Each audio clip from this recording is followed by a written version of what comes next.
E agora, dando continuidade para nossas premiações, esse top será para mais uma vez mostrar como eu sou um cult chato do caralho, o top de filmes antigos que eu vi esse ano. Sim, eu falei, eu sou um cult chato do caralho. Vamos lá para a premiação de os melhores filmes antigos. E com antigos eu tô falando de filmes basicamente de 50 para trás, que é basicamente onde esses filmes se encaixam. Então, o único critério aqui é basicamente esses filmes de 50 para trás.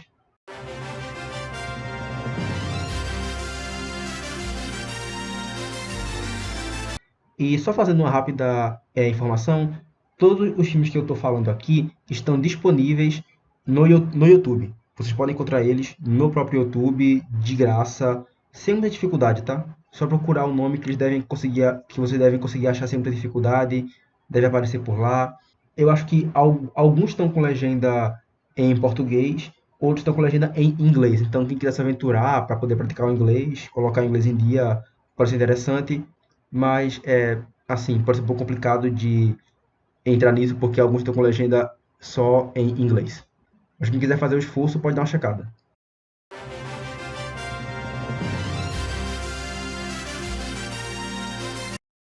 Começando de trás para frente, pelo quarto colocado.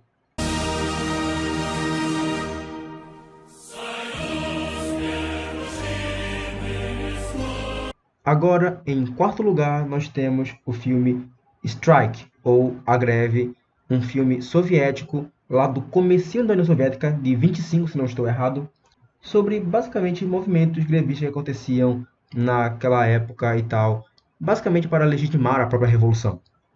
É um filme bem interessante e é um filme que eu acho que a gente precisa assistir mais, justamente porque é, já deu de Chaplin, né? Já deu da gente usar o Chaplin para falar de tipo, olha só pessoal, luta por movimentos operários e socialismo são meio que isso daí, tá? Porque o Chaplin é meio que um negócio bem recorrente quando a gente está falando dessa fase da história e tal, mundial, contemporânea, de, olha só, meio que aí um exemplo de socialismo e tal, não sei o que, não sei o que, isso aqui lá. Tipo, pode até ter o seu valor, mas eu acho que tá na hora da gente crescer e partir para o filme Strike, porque não é um filme muito complexo. É tipo ler o manifesto, não é um bagulho muito complexo e explica muito sobre a situação, na época, claro, daquele país em que se passou a revolução. Não uma visão distante de um país do centro do capitalismo, mas uma visão do próprio país que passou pela revolução, dando o olhar dele sobre aquilo. É um baita filme e merece muito estar nessa colocação. Agora, o próximo filme, para deixar claro a minha posição de comunista, O Circo, de 1936, outro filme soviético, também ali, do começo ali, né, da União Soviética, que esse filme, ele é basicamente, sim, uma propaganda pró-União Soviética. Ele é feito na União Soviética, então é lógico que ele vai ser uma propaganda muito explícita ali da União Soviética, principalmente no seu final. Tipo, é meio inevitável que ele vira uma propaganda muito descarada, mas é assim, gente. Vamos lembrar sempre de que 90% da produção estadunidense é propaganda pró-Estados Unidos, é propaganda pró-militarismo estadunidense e imperialismo. Então, não vamos ser hipócritas aqui, tá? E também tipo, esse filme, por mais que ele seja uma propaganda, é, é basicamente a história de uma mulher estadunidense que ela é perseguida porque ela tem um segredo horrível e então ela vai para a União Soviética e é contratada por um circo e começa a trabalhar lá, ao mesmo tempo que ela é chantageada pelo seu empresário o alemão. E qual é esse segredo que ela tem? Esse segredo tão horrível? Ela tem um filho negro. Ela teve relações com um homem negro nos Estados Unidos e teve um moleque negro. É esse o crime dela. É um filme que está zoando com a cara dos alemães e dos estadunidenses perante o racismo estrutural deles. Era um momento que a União Soviética se colocava como um país antirracista. E só a título de curiosidade, o bebê, né, o ator Mirim, né, que interpretou o bebê negro, ele ainda está vivo até hoje. Ele mora nos Estados Unidos, ironicamente, né, ele saiu da União Soviética em 86, se não me engano, né, porque, né, já era o fim da União Soviética, e hoje ele mora nos Estados Unidos, já se mostrando como contrário a, essa, a esses padrões alemães, estadunidenses, que eram a hegemonia, a potência do mundo, assim como esses países também tinham leis de segregação, né? As leis de segregação, as Jim Crow Laws nos Estados Unidos vão durar até os anos 60, né? Vamos sempre lembrar, né? Eles vão para a Segunda Guerra Mundial, aquele negócio todo idealizado de liberdade que a gente vê em filmes, né? Então veja que a propaganda tá ali, é sempre aquele negócio idealizado que a gente vê nos filmes, mas naquela mesma época em que esses homens lutavam pela liberdade, tipo, ao mesmo tempo, negro não podia sentar no mesmo lugar de branco em ônibus, não podia ir para a mesma escola e tal. Isso persiste por mais de 20 anos após a Segunda Guerra Mundial. Meio estranho, né? Então, O Circo, um filme que merece estar aqui, é um filme bem bom, um filme bem interessante e muito importante por ter essa relevância cultural. Em segundo lugar, porque eu tenho direito de ser bem previsível, O Gabinete do Dr. Caligari. Em segundo lugar, sim, é um grande clássico, um filme que já tem mais de 100 anos. Então, sim, ele está aqui porque eu assisti ele há bem pouco tempo atrás e ele realmente merece estar aqui.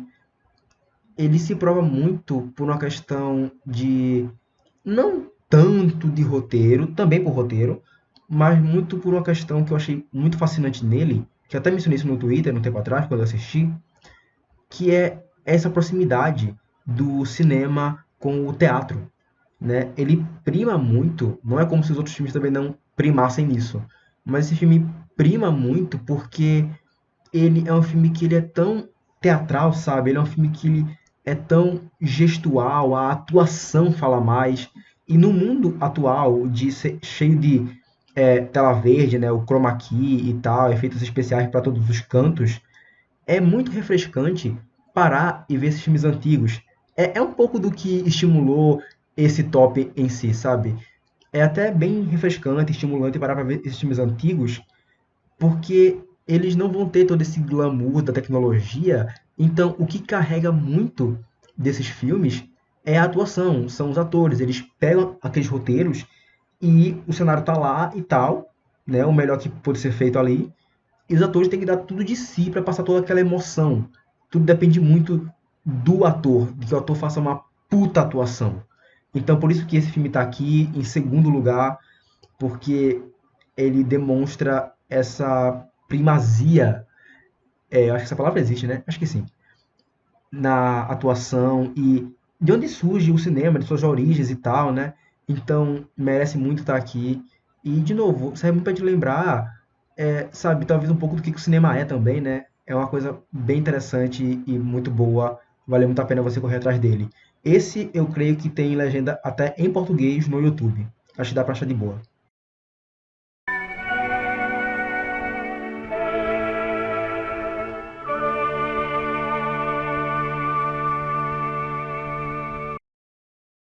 Agora, em primeiríssimo lugar, The Only Son, O Filho Único, de 1933, de Yasujiro Ozu.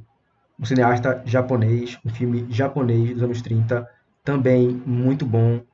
E esse filme é muito bom, cara. Esse filme é sensacional.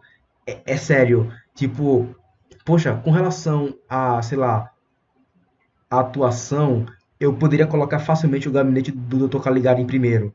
Mas é como eu falei, o top é meu, eu faço o que eu quiser. E esse filme me pegou muito justamente pelo roteiro, sabe? Toda a história é focada em família e tal, e essa pressão familiar. É um filme muito bom, porque ele é muito desconfortável. E é bom, é um desconforto muito bom. É basicamente a história de uma mãe que decide fazer tudo pelo filho e tal, né? Ela hipoteca a casa e tal, para que o filho pudesse ter uma boa educação. Porque o professor dele chega na casa. Assim, o filme começa assim. O professor dele chega na casa dele e da mãe, né, tal, né? O pai dele já morreu. E aí ele fala, não, seu filho é muito inteligente, se ele estudar, ele vai chegar lá, sabe? Discursinho meritocrático, tá ligado? E uma ideia bem utilitarista, né, da educação, né? Tipo, foda-se que você tá com depressão, o que importa é tirar nota boa. Se você se esforçar, você consegue, né? Estude, se esforce, você consegue. Uma ideia de educação, mais uma vez, utilitarista, que é uma coisa que me pegou muito durante toda a minha vida. Eu ainda estou tentando lidar muito com isso até hoje.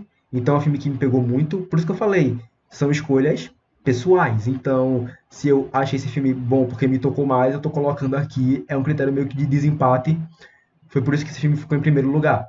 Mas é um filme que tem um roteiro muito bom. Como eu falei, é um filme que é muito desconfortável. E é um filme também muito contemplativo. Na real, os filmes do Ozu têm muito disso, tem muito de uma contemplação do momento que vocês podem se lembrar de coisas similares que o Miyazaki costumava fazer muito, né, na época dele no Ghibli, tá ligado?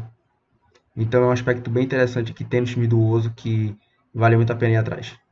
Porque passa-se os anos, o moleque estuda e tal, se esforça, vai para Tóquio, né, que já era, naquela época já era uma cidade bem grande, né, até mesmo para a época.